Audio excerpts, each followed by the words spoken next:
खबर विशेषमध्ये आपलं पुन्हा एकदा स्वागत.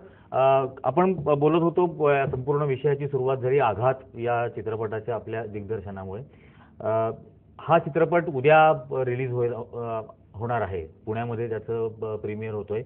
आघातच्या सारखेच अनेक संवेदनशील विषयांवरती ज्या व्यवस्थेवरती आघात करणारे विषय होते. डोंबिवली फास्ट असेल, श्वास सारखा चित्रपट असेल, असे येऊन गेले. आघातच्या स्क्रिप्टमध्ये तुम्हाला काय इतकं भावलं की याचं दिग्दर्शन मी करणार आणि याच्यातली भूमिका सुद्धा मी करणार असं आपल्याला वाटलं? भूमिका मी करणार असा माझा हट्ट नव्हता. तो हट्ट माझ्या निर्मात्यांचा होता आणि मी दिग्दर्शन करावं हा सुद्धा हट्ट निर्मात्यांचा होता. ह्याच्यावरती चित्रपट व्हावा हे मला वाटण्याचं कारण असं की तो समाजातल्या प्रत्येकाचा सिनेमा होऊ शकतो असं मला वाटलं. तुझा, माझा, त्याचा, ह्याचा सगळ्यांचा होऊ शकतो. जी जी जिवंत माणसं आहेत त्यांचा होऊ शकतो आणि विशेषतः स्त्रियांचा होऊ शकतो. आणि म्हणून मला असं वाटलं की याच्यावरती सिनेमा व्हायला पाहिजे. मला अजिबात भीती नाही बरं का. त्याच्यात गाणं नाही आणि ते शरीर हलवून ती गाणी नाही आहेत, नाच नाही. मग याचं मला काही दुःख नाही. माझी खात्री आहे की ज्याला जाण आहे असा जो महाराष्ट्रातला प्रेक्षक आहे तो माझा आघात नक्की बघणार आहे. खात्री आहे माझी. माझ्या चित्रपटाला ते सांगते आहे का वगैरे किंवा कुठला तो माझाच सिनेमा होता आहे कुठला माहेरची साडी वगैरे एवढं यश नाही मिळालं ना, काही गरज नाही तेवढं यश मिळणं. मी तेवढं यश मिळणं तर उत्तमच आहे, पण तेवढं यश मिळण्याकरता महाराष्ट्र अजून अशा तऱ्हेच्या सिनेमाला सरावला पाहिजे. तर सरावलो हळूहळू. एकदम काय सगळे डोसेस एकदम कशाला द्यायचे. चांगला सिनेमा आहे माझा, खात्री आहे माझी. आणि मी तर 2-4 दिवसापूर्वी सांगितलंच, पत्रकार परिषदेत सांगितलं, आत्ताही सांगतो. माझ्यावरती नट म्हणून आणि माणूस म्हणून जे जो महाराष्ट्र प्रेम करतो त्यांना माझं दिग्दर्शन आवडलं नाही तर त्यांनी यापुढचा माझा दिग्दर्शित केलेला चित्रपट बघू नये, बंदी घालावी आयुष्यभर माझ्यावर. इतकं मी त्याच्याबद्दल आत्मविश्वास आहे माझा. हरकत नाही, माझा या आयुष्यात कधी माझा सिनेमा बघू नका. आपण एक अतिशय आपली ओळख एक अतिशय संवेदनशील आणि अतिशय परफेक्शनिस्ट अभिनेता अशी आहे. आपण स्वतः दिग्दर्शकाच्या भूमिकेमध्ये गेल्यानंतर या आघात चित्रपटाची साठी ज्यावेळेला पात्र निवडायची होती, ज्यावेळेला अभिनेते अभिनेत्री त्याच्यासाठी निवडायचे होते, तर विक्रम गोखलेंचे असे काय निकष त्याच्यामध्ये होते? हा निरंजन आतापर्यंत याच्यातला खूप चांगला आणि महत्वाचा प्रश्न आहे. मला आवडला हा प्रश्न. त्याच्या आधीचे प्रश्न असतात ते हे सगळ्या चॅनलवर सगळे पत्रकार असंच काहीतरी विचारतात, आघात का वगैरे. हा तुझा प्रश्न अत्यंत महत्वाचा आहे, मोलाचा आहे. ह्याच्यासाठी मी तुला उत्तर जरा थोडंसं सविस्तर देणार आहे. किती कापायचं किती घ्यायचं तुझं तू ठरव. दिग्दर्शकाचे काही कर्तव्य असतात. दिग्दर्शकाचं पहिलं कर्तव्य आहे की to understand his own actors. Understand, स्वतः आपण निवडलेल्या पात्रांची ओळख करून घेणं किंवा स्वतः ज्या भूमिका आपण ठरवलेल्या आहेत या लोकांना द्यायच्या त्या भूमिकांबद्दल स्वतः नेमकेपणाने अभ्यास करायचा असतो, माहिती करून घ्यायची असते. आणि नंतर मग ह्या भूमिकेकरता मला हे हे हे माझ्यासमोर आहेत ह्यातला कोणाकोणाला ट्राय करा, म्हणजे शॉर्टलिस्ट करायला लागायचं. आणि शॉर्टलिस्ट केलं म्हणजे नेमके ॲक्टर्स मिळतात असं नव्हे. ॲक्टर मिळाल्यानंतर जसं डॉक्टर तपासणी करतो ना वैयक्तिक, प्रत्येक पेशंट हा वेगळा पेशंट आहे, तसा प्रत्येक नट हा वेगळा नट आहे. कोणामध्ये काही उत्तम गुण असतात, कोणामध्ये काही तितके उत्तम गुण नसतात. कोणामध्ये फार काही चांगलं आहे ना ते त्या भूमिकेला मारक असेल तर ते तोंडावून करायचं असतं, ते दिग्दर्शकाचं काम असतं. कोणाकडे जे कमी आहे ते वाढवायचं असतं आणि तेही दिग्दर्शकाचं काम असतं. ह्याच्यासाठी समोरचा जो माणूस आहे ज्याला भूमिका दिलेली आहे त्याच्याकडे बुद्धी पाहिजे. तो समोरचा आपला दिग्दर्शक काय सांगतो आहे ते समजण्याची पात्रता पाहिजे.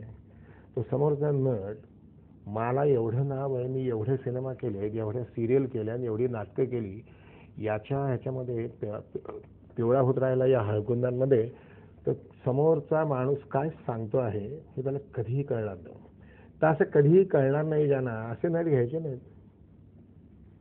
कोणाला घ्यायचं हे कळतं ना.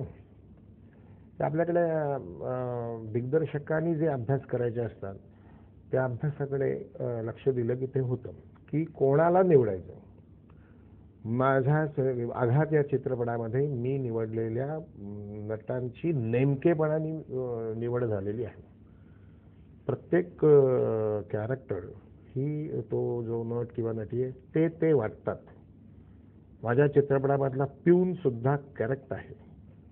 माझ्या चित्रपटामध्ये ओटीमध्ये काम करणारा जो बॉय आहे तो सुद्धा करेक्ट आहे. हां, माझ्या चित्रपटामध्ये काम करणाऱ्या ओटीच्या सीनमध्ये काम करणाऱ्या सर्व नटांना मी स्वतः खऱ्या हॉस्पिटलमध्ये खऱ्या ऑपरेशन थिएटरमध्ये जाऊन खरं ऑपरेशन पहा कसं चाललं ते दाखवलेलं आहे.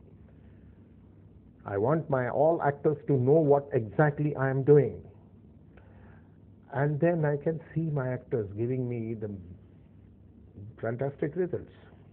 हे अभिनेत्यांना आपल्या बरोबरच्या टीम मधल्या अभिनेत्यांकडून त्यांना तयार करणं हा जो जसा पार्ट आहे तसं दिग्दर्शन तुम्ही हे पहिल्यांदा करत होतात.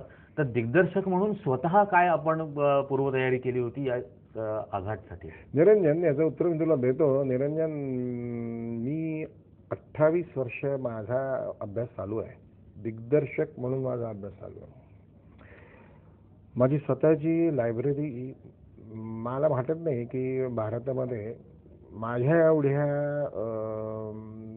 लायब्ररी जपणारी कोणी आणखी नट असतील.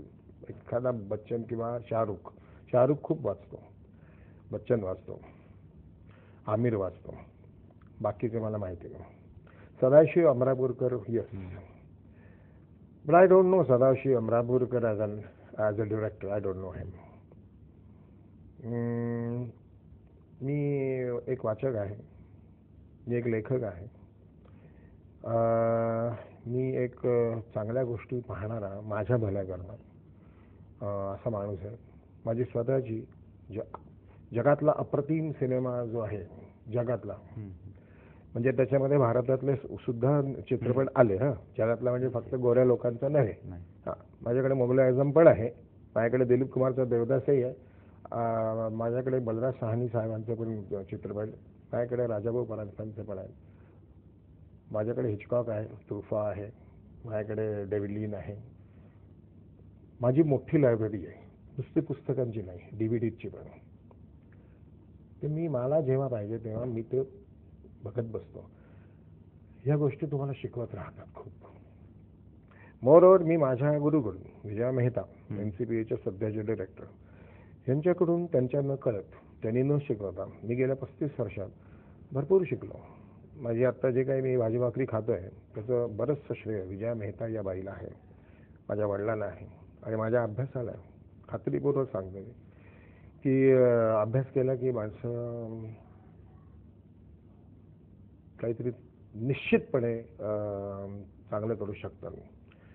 मी हा सिनेमा करायला घेतला तेव्हा पुण्याच्या पत्रकार परिषदेमध्ये मी असं म्हणालो होतं की मी जे काही करणार आहे ते चांगलंच करणार आहे. बिग कॅपिटल लेटर्स, चांगलंच करणार आहे, मी वाईट करणारच नाही असं मी सांगितलं होतं. मी आत्ताही तुला सांगतो की माझा चित्रपट खात्री आहे तुमच्याबद्दल. मला माझी महाराष्ट्राबद्दलची खात्री की महाराष्ट्राला तुम्ही चांगलं द्या, कोण म्हणतं बघणार नाही. तुम्ही त्याला फुटकळ काहीतरी तेच देत राहिलात ना, नाही महाराष्ट्र बघणार. महाराष्ट्रात चिडेल. मराठी माणूस त्याला असं समजू नका तुम्ही, भले तो सामान्य मध्यमवर्गीय असेल, त्याला बुद्धी नाही असं समजून तुम्ही त्याला काहीतरी भलतं सारं देत राहू नका सारखं.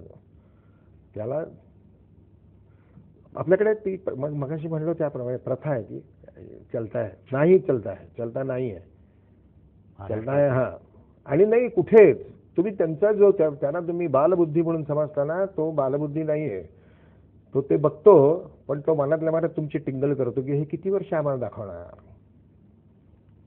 तर माझी खात्री आहे की मी आघात हा एक चांगला सिनेमा बनवलेला. माझ्या चित्रपटातले सर्व कलावंत अप्रतिम आहेत, माझं स्क्रिप्ट अप्रतिम आहे, माझे संवाद अप्रतिम आहेत.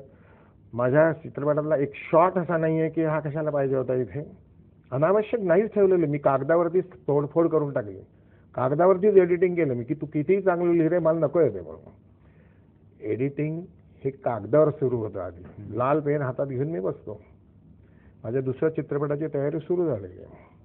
Before the release of this film I have sign 2 films. त्याचं कारण असं आहे की people who know me that I am person who studies well. मी 106 डॉक्टरांशी बोललेलो आहे जगामधल्या हा सिनेमा करताना. 106 डॉक्टर्स, पुण्यापासून ते सिॲटलपर्यंत आणि मॉस्कोपासून ते इकडे नाशिकपर्यंत 106 डॉक्टरांशी, ऑन्को सर्जनशी मी बोललेलो आहे. त्याच्यातल्या काहींचा ऋणनिर्देश मी केलेला आहे माझ्या चित्रपटामध्ये. हे असं होत नाही. म्हणजे काय सिनेमा काढायचा आहेत का 2 कोटी, चला लगेच बसा, सुरुवात करा, घ्या, लिही रे तू, मी बघतो, असं नाही होत. या विषयावरती आपल्याला अजूनही चर्चा करायची आहे, पण आत्ता वेळ झालेली आहे एका छोट्याशा ब्रेकची.